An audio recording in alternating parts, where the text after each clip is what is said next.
Next, we will talk about the concept of power set. The definition is the set of all subsets of a set. Okay, that's what we call the power set of a set A. The, all the subsets combined in a set. This is the notation we are going to use. Okay, you can see this in some resources, but in others you have different notations like these here for the power set. And for the power set, we can give a recursive definition. And this, the first one here is our basis step. If A is an empty set, then its power set consists of the empty set. Okay, now the power set here, okay, be careful, this is not an empty set itself. It's a set consisting of a single element, which is the empty set. So we can have sets as elements of other sets. Okay, this is important.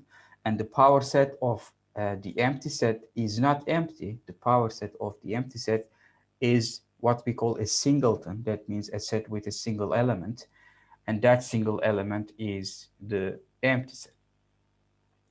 If A is not the empty set, otherwise, so this is my recursive step or inductive step, if you like to call it that. Let E be an element of A, and B is what is rest. Okay, the set difference between A and the singleton with E. Then the power set of A is equal to the union of the power set of B, the power set of the remaining elements, united with uh, the set of subsets obtained by taking the union of this singleton with E with all the subsets in the power set of B. Okay, so you set aside one element, and with the remaining elements, you get the power set. Okay, and then, well, you have those, and to each of those, you add the element E to obtain new subsets, and you unite them all to obtain the power set. Of course, this is a recursive definition, so let's do an example here. Let's say set A has three elements, A, B, and C. So to find the power set of A, just apply this definition. Since A is not the empty set, I'm going to use this definition, and let me pick C as the element E in this definition. I can do it all in any way I like. I can select C first, I can select A first, B first, doesn't really matter. In this example, I have selected C. So this is equal to the power set of the set consisting of A, B, union with um, that, all those subsets united with the element C. Therefore, to obtain this power set, I need to obtain the power set of AB. Okay? To obtain the power set of AB, again, I'm going to apply the recursive definition. And since it's not an empty set, again, and I'm going to pick the element B as E now, and I'm going to write this as power set of singleton A united with this power set with all elements taking the union with singleton B. Okay, again, here I need this power set to write this out. So let me set that up again using the recursive definition. Since this is not an empty set, this is equal to, well, I'm going to set element A because S is the only one as the element E. And what remains when you take that out is the empty set, okay? Power set of the empty set, union with each element united with element A. Now, at this point, I have reached the basis step because I now need the power set of the empty set, which I know to be this set here. So just plug it in.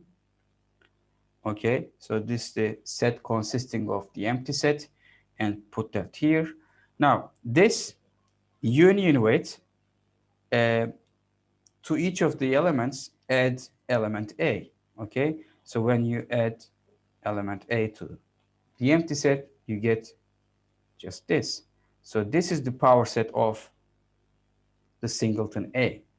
And then work this backwards, and this put it here and here.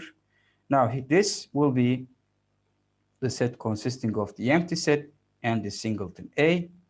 And this here will be, to each of these, add the element B. I'm going to have, well, when you add B to the empty set, you get the singleton B.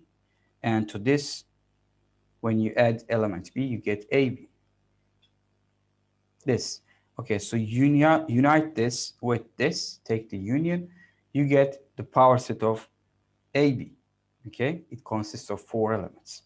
And finally, I have that this consists of empty set, singletons A and B and AB. And this one here, each of these 4 elements, I'm going to add the element C. Therefore, it will be to empty set. If I add, I'll get C. And then to this one, I'll add C, AC. And then I have BC. And then finally to AB, when I add C, I get A, B, C. And when you unite them, you get 8 elements in the power set of A. This is the result you obtain. Okay, so the number of elements in the power set. Probably all of you know this. This is 2 to the power, the cardinality of set A, and we can prove this using induction based on the recursive definition. So in the basis case, let's say A0 when n equals 0 is the empty set, and therefore the power set, since it's defined as this set and it has a single element, the basis step is true, because 2 to the power 0, 0 is the number of elements of set A is equal to 1.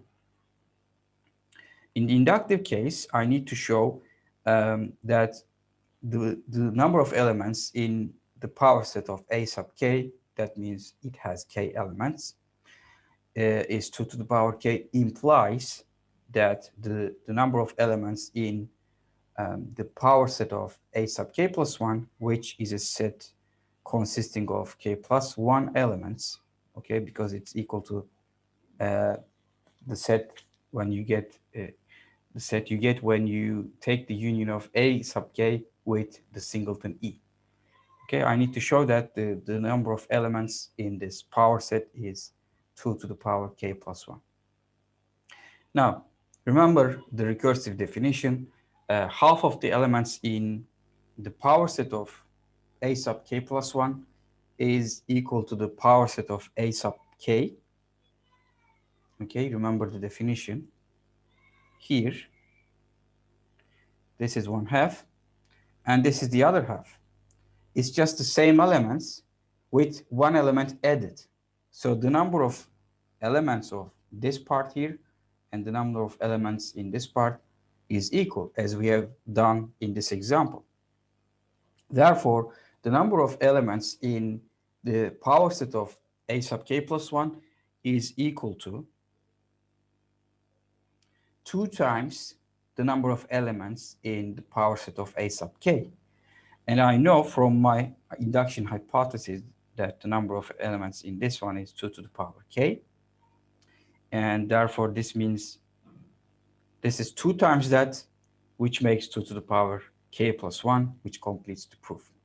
Okay, so based on this observation, some texts can also use the notation 2 to the power a without the cardinality symbol, notice, for the power set.